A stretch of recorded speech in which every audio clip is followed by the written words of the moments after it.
Riah Milton was 25 and a joyful person, her sister says. Dominique Remy Fells, 27, was always smiling. Both were found dead last week, their deaths the latest in what advocacy groups have called an epidemic facing transgender people, especially black trans women. Calls for attention to their lives on social media in recent days quickly grew into protests this weekend, a time typically marked by joyful celebrations of LGBTQ pride. On Sunday, thousands stood outside the Brooklyn Museum in New York, largely wearing white and spreading the message Black Trans Lives Matter. More attended the Drag March for Change in Chicago, according to ABC7. Others knelt in Liberty Park in Salt Lake City, reported ABC4.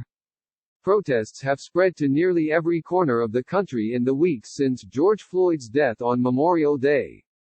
The focus on police brutality and systemic racism have united many different demographics of Americans in support of the Black Lives Matter movement, including black drag queens who have shown up in glittered dresses and heels.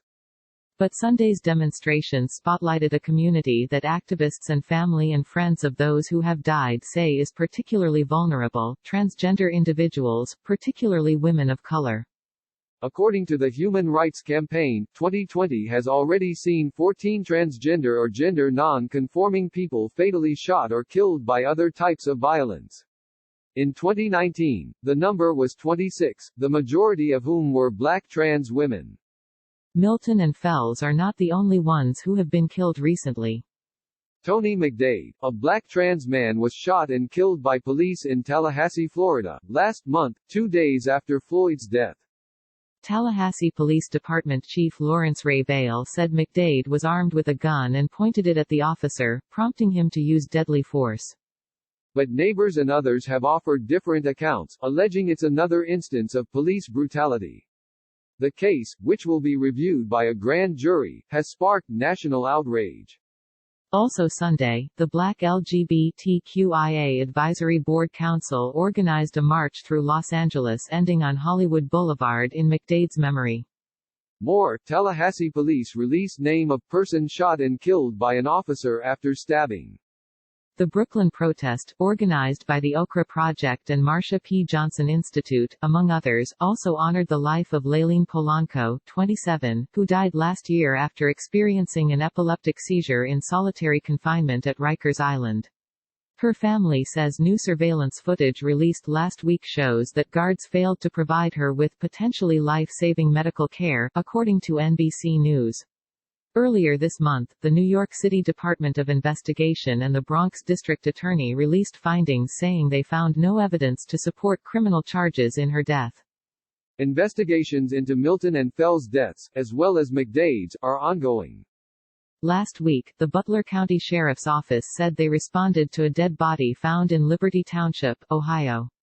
Investigators later discovered that Milton had been shot and killed during a robbery, after a 14-year-old girl and 2 men lured Milton to the Liberty Township area in an attempt to steal her car.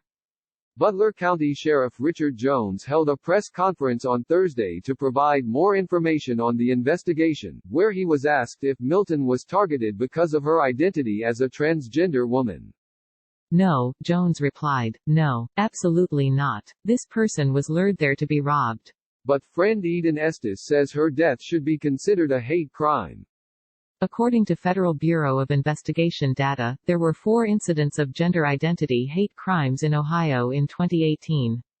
While the federal government collects data on hate crimes against transgender people, bias against gender identity is not covered by Ohio law.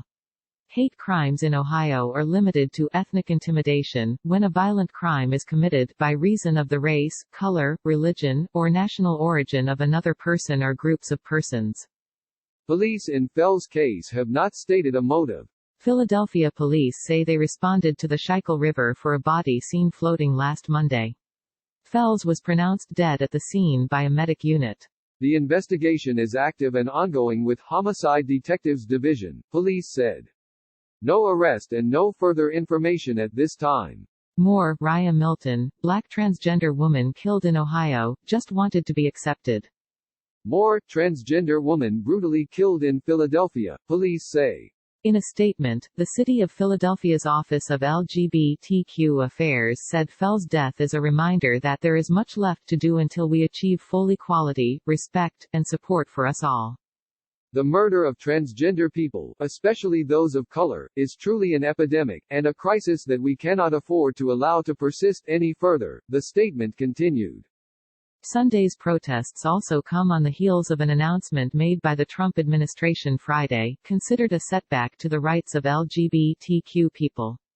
The Department of Health and Human Services said it will enforce sex discrimination protections, according to the plain meaning of the word sex, as male or female and as determined by biology. The rule rewrites an Obama-era regulation that included a person's own sense of being male, female, neither or a combination. More, Trump administration revokes transgender health protection.